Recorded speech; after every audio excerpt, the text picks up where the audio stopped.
Welcome to Sean's version of Track Wrestling Tournament Worker Training, brought to you by Eastern Loudoun Wrestling Club.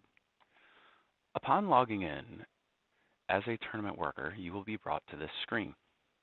If you are about to run a match on Track Wrestling and want it to be shown live, all you have to do is go up to the operating menu and click it, and then just click the electronic bouts. At this point, you will see a drop-down asking you to open the mat side controller. When you do this, you want to select Folk Style, and then you select Open. When you do that, you will get a new tab that will pop up. At this point, you have to decide on what mat you are currently on. So let's say I'm actually upstairs in the wrestling room, and I'm operating mat 5. I can click mat 5. And what you can see here is a series of matches. Now, before we start scoring the bout, what we need to make sure is that we move over the virtual clock or the scoreboard to the monitor that will be displaying for all to see. To do this, what you need to do is come here and click on Virtual. When I do that, you will notice a pop-up box appears. We want to make sure that Folkstyle RI USAW is selected, and we want to make sure our font size is anywhere from 90 to 120, depending on the size of your monitor. I'm going to leave it at 100 for now. When I do that, you will see a virtual clock, and you will see there's no wrestlers, and that's because I haven't started the bouts. This is okay. Now, I can't actually do anything from the screen, so I need to move this particular screen to my monitor for all to see.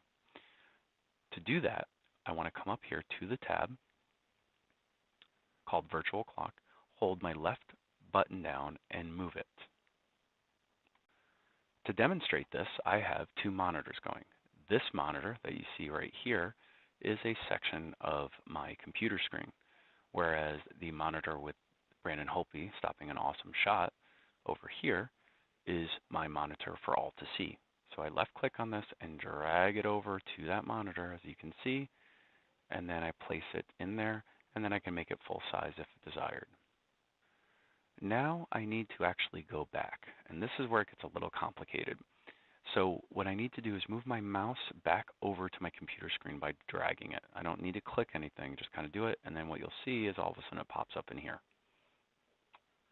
Okay, so now when you come back to this screen, you'll have this default backup, open up the Folk Style, and then what you're going to go to is Matches, and go to your match. So I'm match 5, now I switch to 503, and when I do that, I can start scoring. Once again, just to demonstrate that while I do this side and score the bouts, it's actually updating. So just to show you, if I go here and hit start and starts the clock, you'll see that it is actually running, and you can see it's a little bit of a delay.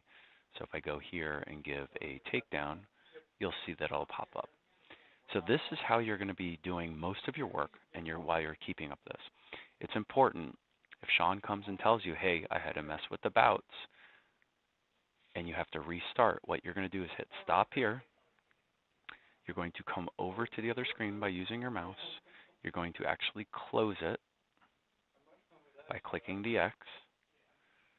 And then here you will actually go out by hitting matches. Okay, back to scoring. So I click on the bout I was scoring, and I go from here. So pretty much straightforward. You'll notice the clock should default to 1 minute. If it doesn't, then there's a big problem, but you should be okay. You can start the clock here. You'll notice up top, it'll show the on deck and in the hole. And now I can actually start the clock by clicking start. You'll notice it'll start running, and then we can actually wrestle. So a takedown happens over here. You just click takedown, and it does the scoring. Let's say the person gets a reversal. Click reversal. Let's say red now escapes.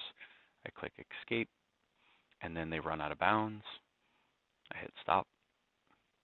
The clock stops, and then let's say that I need to start it. I click the start button. It continues to go forward and say now he gets a takedown. I click takedown. The key thing you'll notice is that I can no longer choose takedown anymore over here. because they're currently in a position where red is at bottom, and you can see bottom is called out here. And at this point, let's say that this person gets a reversal and then the period ends. So at that point, you want to click next, and what you'll see is it'll say choice 1, and then you basically say who has choice. So let's say red wins the toss and they choose to defer. You hit defer. It'll then come over here and green picks bottom. When that happens, it'll automatically bring you to period 2. I start the clock and start doing my things. You'll notice that green over here has all of the options for a bottom wrestler. So let's say this person actually does an escape. He takes him down again, and then he gets 3 near fall. There'll be no 4 near fall in our group. And then let's pretend that Joseph gets punched in the face. So I stop the clock, and then I come over to blood time, and he is bleeding. So what I do here is actually click set. That'll pop out blood time, and I start the clock. And I allow this to count down as far as it needs to count. And we don't really have rules on this, but let's say 5 minutes and 1 minute of an injury time is good. Once it's done, we actually hit stop. And then we don't want to hit reset because this actually stays with the match. Now what we want to do is go back to our main clock, which is up here, and click set. When I go to set, now I'm running the main clock again. I hit start and go about my work. So let's pretend that the time flies by really fast. I hit stop. You can see I can manually change it all the way to the end, or I can just hit the next button. I hit the next button, and now red has choice. Red picks neutral. I hit start. Red gets pissed off and throws him to his back and pins him. So the ref doesn't actually call near fall. So what I want to do here is stop the clock when the ref signaled the pin. Come over here to result, and I need to do this whether it's a decision or not. Click the result button. And then it will default to the wrestler it thinks it pins. So since Joseph was winning, it assumed Joseph pinned. If Joseph was not winning and Paul pulled like a crazy move, you can go over and click Paul. But we know Joseph won. We're going to select fall. If the score was 8-0, it would do a major decision.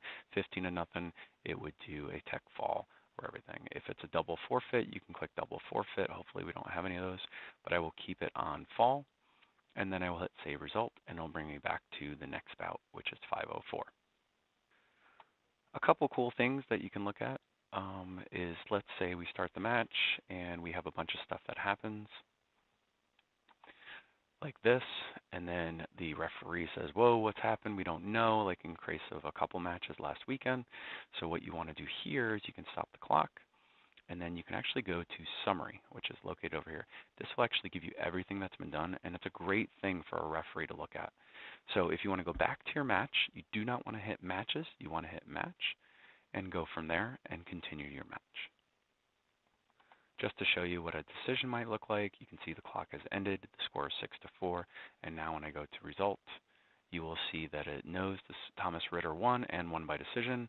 If I need to change the result, I can actually, oops, the score was wrong, and let's say it should have been a major decision and the score should have been 12-4, and then I can click the save result button. Also, let's say you started the clock inadvertently and you need to reset it back to 1. You can simply click it back up till you get to 1, or click the reset button, make sure it's 1 minute, and hit OK.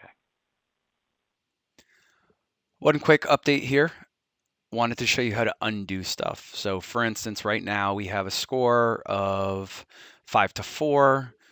Baker's winning, and say, oops, this person didn't get too near fall. This person really got 3. So what you can do is you actually click the 2 near fall. You can delete the entry, and then you can come back here and do 3 near fall. Okay.